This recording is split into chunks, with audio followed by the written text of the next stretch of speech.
Now, I'm not going to lie. I like what I see. It don't look bad. It's kind of like a Jordan Matthews kind of 2.0 with like the speed, the body type. I guess he can get off the line of scrimmage fast enough. You know, what can we really expect from Robert Davis immediately? Anything will be just, you know, anything will be just great.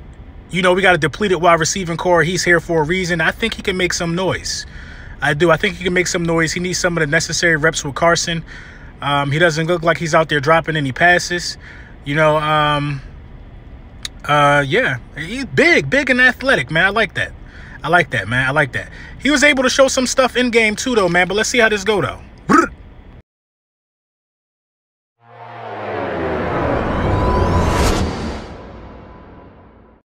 Yeah. Lil Brunson back at you with the back at you, and I am the best reporting on the Eagles, man. Shout out my guy Isaac the Barber, man. I went to see him today, man. I was looking a little rough, man. Everything peachy now. Everything peachy now, man. Listen, Nelson Aguilar missed practice again. I was counting on Nelson Aguilar to play against the Washington Redskins. I thought he would have been able to have an impact, but I think we're seeing a shift. I think we're just seeing a shift in the culture of the Philadelphia Eagles as far as pass catchers are concerned. You got Arcega-Whiteside playing. You got Greg Ward Jr. playing. You got Robert Davis is getting signed and brought up from the practice squad. You got Boston Scott. You got Miles Sanders. You are seeing the future. You are about to see the future playing with Carson Wentz. And it's exciting. It's a bunch of guys that are happy to get their opportunity, that are happy to play. And I'm excited to see what they could do for the second straight week. Hopefully, we can get something out of Jordan Howard. He was limited. I don't think Lane Johnson or Nelson Aguilar is going to play. It'll be surprising to me if either one of them play. But the future is here. The future is here. Good thing we didn't waste any of our draft picks, right? Because it looks like we had some guys that were right under our nose that can step in and can contribute right now. And when draft season comes, we'll add to what we have. And I'm excited for this, man. One thing I think needs to happen for this game against the Washington Redskins is that I think that maybe Jason Peters should move over to the right tackle position and put in Andre Dillard. You know, I think that only makes sense if Lane is not going to be able to go. But let's get into these picks for the week, man. I think I'm going to be really accurate, man. It's not a lot to say, man. It's not a lot to say about these picks for the week we're going to get into. This is a big game for us, man. And you know, this is a big game for us, man. And I looked up Robert Davis, stud. He got speed, he got size. I'm not gonna say he's a stud because he's in a practice squad for a reason. I mean, he was drafted by the Redskins. I think he got potential. I think he got potential, man. And it hurts me that, you know, a guy like Greg Ward sat on our bench, sat on the practice squad, I'm sorry, for that long, and we just, you know, didn't utilize him, man. I saw Julian Edelman throw a touchdown pass. Greg Ward could be used in so many ways. It's ridiculous how many ways this guy could be used in. But that's neither here nor there, man. I'm just glad that these guys are going to be able to seize their moment, and I think they're going to have some success with Carson Wentz going against this Washington Redskins, man. So we're going to talk about the Jets and the Ravens. That's easy, man. The Ravens are going to win that game plus 14. The Bears and the Packers. I got the Bears beating the Packers, man, plus 7. The Broncos and the Chiefs. I'm going to go with the Chiefs plus 10. The Bucks and the Lions. I'm going to take the Buccaneers plus 6. The Dolphins and the Giants. I just think that Fitzpatrick is going to be able to have his way with the Giants secondary. So I'm going to go to Dolphins plus 10. The Patriots and the Bengals. I mean, you know, I could care. I hope the Bengals beat the Patriots for the stuff the Patriots been in the news for lately. It's disrespectful. It's disgusting. And there's no telling how many big games they cheated, man. Shout out to Doug Peterson for running a fake practice in the Super Bowl. It's disgusting, man. Disgusting. The Patriots going to win the game simply because they got more talent. But I hope the Bengals win that game, man. Them dudes, man, that's terrible, man. And I ain't talking on that because we got our own fish to fry. We got games to win. But that's disgusting. The Seahawks and the Panthers, the Seahawks plus 7. The Texans and the Titans. I'm going to go with the Titans, man. I'm going to go with the Titans plus 8. The Browns and the Cardinals. I'm going to go with the Browns plus 3. The Jags and the Raiders. I'm going to take the Raiders plus 10. The Vikings and the Chargers. I'm going to take the Chargers plus 7 in that game. The Falcons and the 49ers. I'm going to take the 49ers plus 14. The Rams and the Cowboys. The game that we have to pay attention to at 4 o'clock. Listen, there's some interesting things about the Dallas Cowboys, man.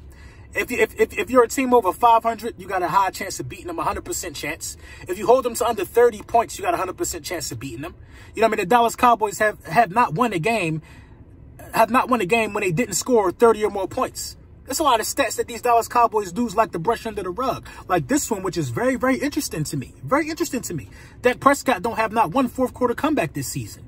There are 32 other quarterbacks that have done that this season. Now, if y'all been following the community posts I've been putting up, listen, man, I've been killing them with facts all week. That's what I do. That's what I'm going to start doing. I'm not going to talk. It's all facts. The dude, you know, he was prolific. This the stat that Skip Bayless and them came out their mouth with.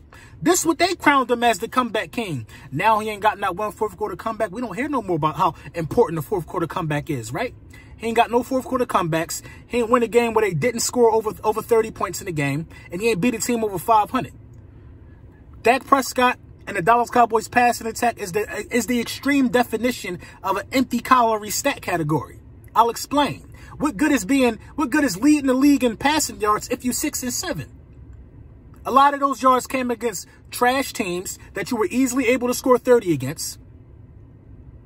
You know what I'm saying? Come on, man. Same thing with Jameis Winston. Empty calorie stats. Oh, he got 4,000 passing yards too. He got 28 interceptions or something like that. Come on, man. Get out of here with that, man. I got the Rams, man. I got the Rams beating these dudes, man. In a game. Jalen Ramsey going to chase Amari Cooper all over. I got the Rams beating these dudes 21-10.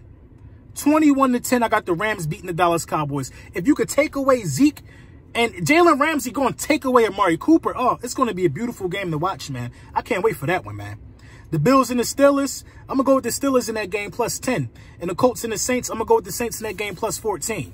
Listen, man, a lot of things got to happen. A lot of things got to continue to happen for the Philadelphia Eagles for us to get to ultimately where we need to get to.